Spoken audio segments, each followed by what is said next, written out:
It's early morning, day 5, our second day on the road headed east, this time for Jökulsárlón Glacier Lagoon. As the sun rises, it reveals even more dramatic landscape than before.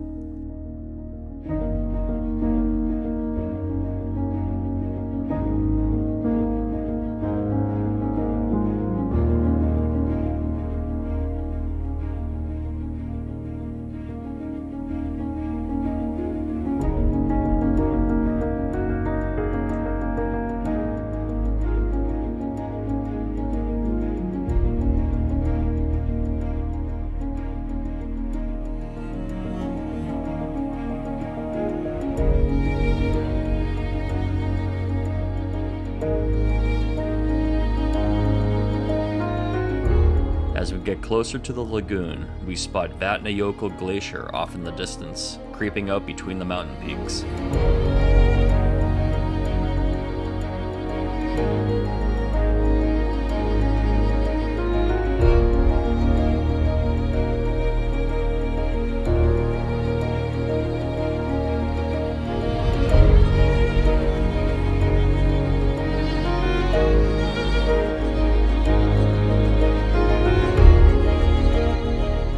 And after 2.5 hours, we finally arrive at Jökulsárlón Glacier Lagoon.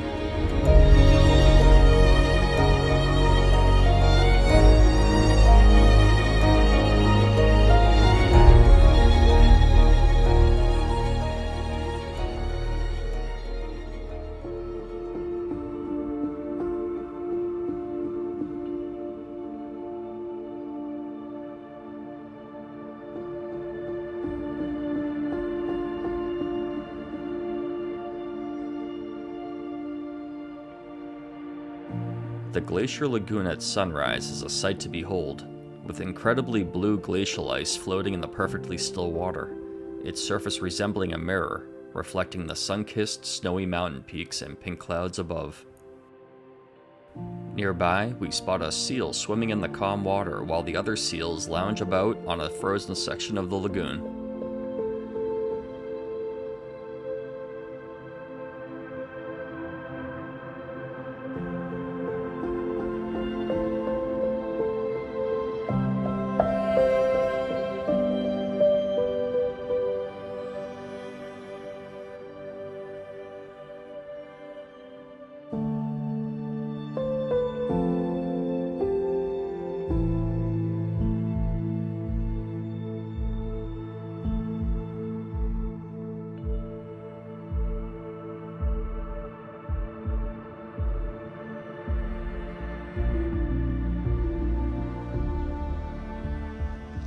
We then join an ice cave tour, hopping aboard a super jeep, which is a heavily modified 4x4 off-road vehicle in Iceland, capable of traversing the rough terrain to get us close to the glaciers where the ice caves can be found.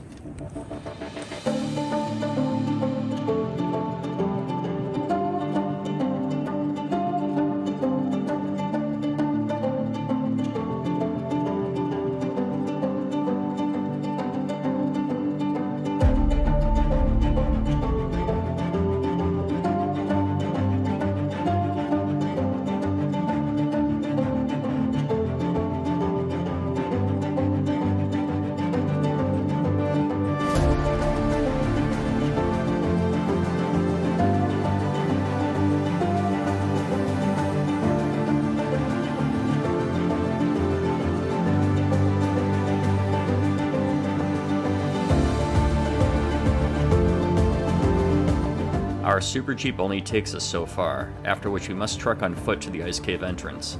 Helmet? Check. Crampons? Check. Cold icy hellscape? Triple check.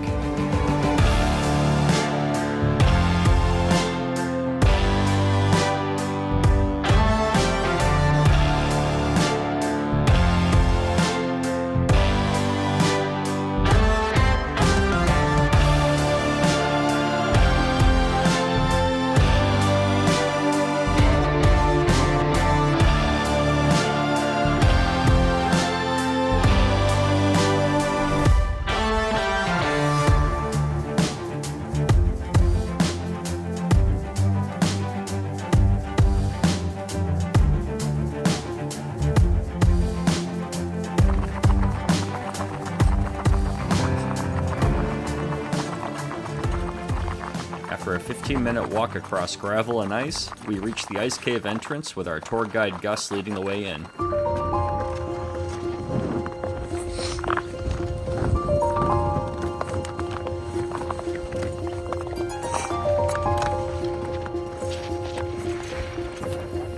It's cold.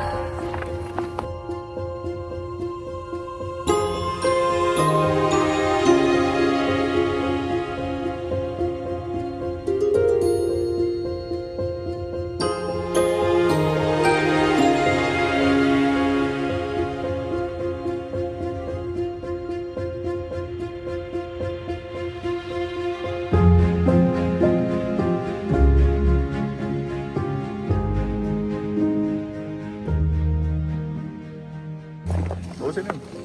Gus. Gus or Arnar.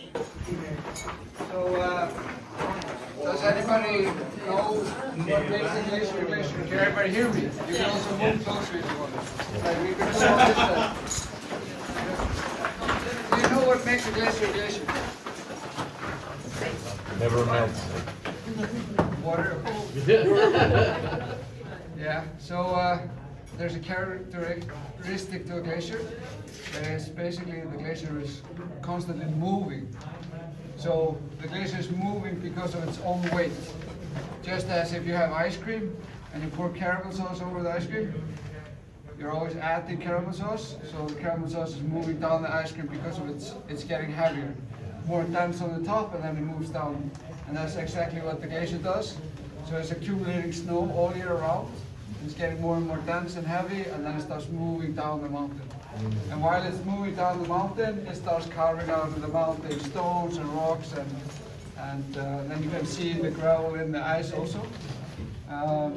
It's a good thing to know, because then you know that in the summer it moves faster than in the winter time. So meaning that it's more unstable. And then in the winter time it freezes more and then it's more stable, and then we are allowed to go here and explore. This is a natural occurring ice cave. Most likely a pressure crack cave, so while the ice is moving, there comes a crack in the ice and then it moves down and then it starts opening up like this. You know? So the further it goes. That's the most likely. We're not 100, we can't be 100%, but this is like a theory. You know, we have also ice caves that are occurring when water goes either out of the ice or into the ice. So when it's melting, the water is lazy. You know, always takes the easy path to life. You know, so if it's it basically breaks the ice where it's the weakest, and then if you would cut the glacier, it would look like cheese because the water is always making tunnels all over. And so this glacier is called Vatnajökull.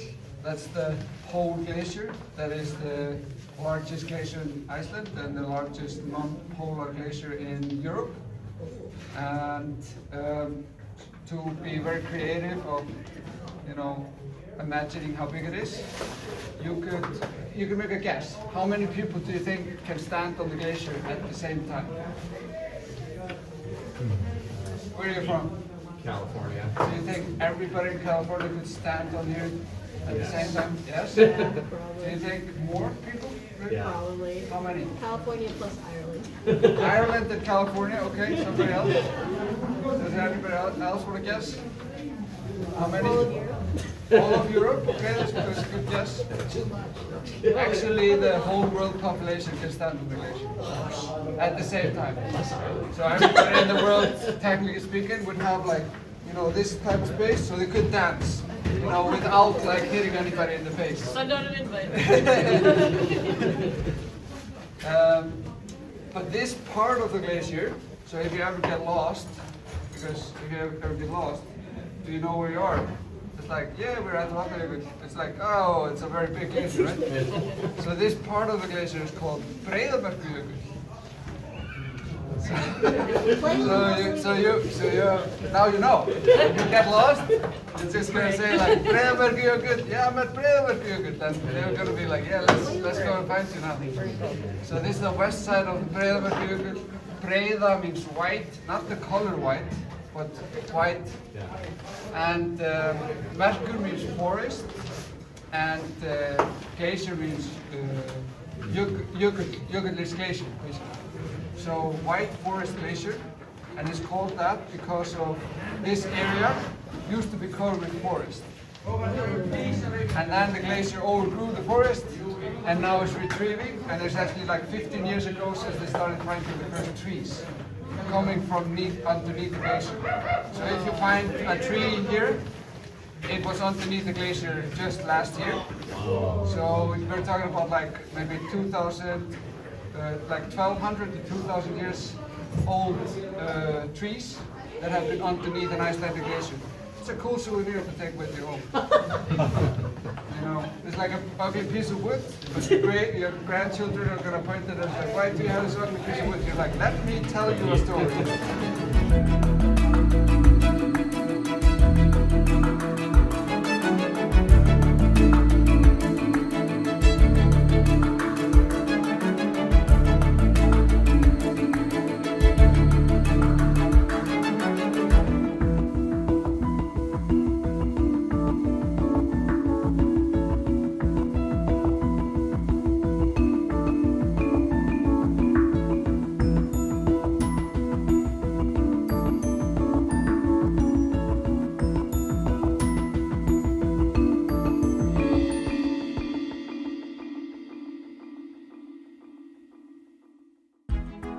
The ice varies section to section, some fairly clear, some with a hint of blue, and some mixed with dirt and other debris that it picked up from the surrounding land it carved through.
We arrive at Diamond Beach, where chunks of ice have emptied out of the glacier lagoon into the ocean and washed ashore.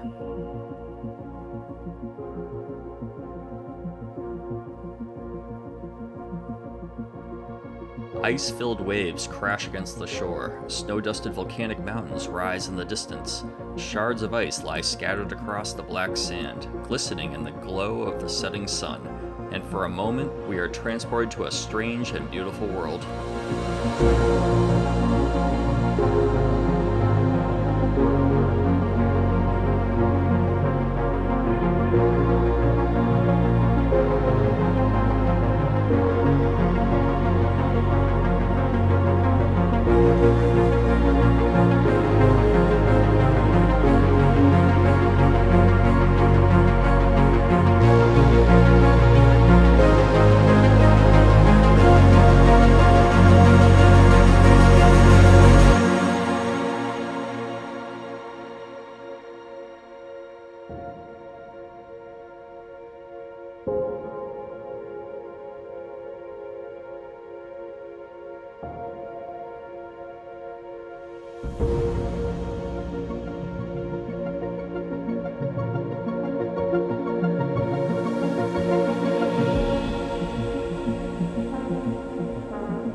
We wind down for the evening at the nearby Hotel Jökulsárlón, a luxury hotel with top-notch food and drinks, where guests can roam around freely in bathrobes and enjoy a variety of amenities such as their main lounge and bar, gourmet restaurant, wellness room, sauna, and 3 outdoor hot tubs from where you can comfortably gaze at the night sky in hopes of spotting the beloved aurora borealis.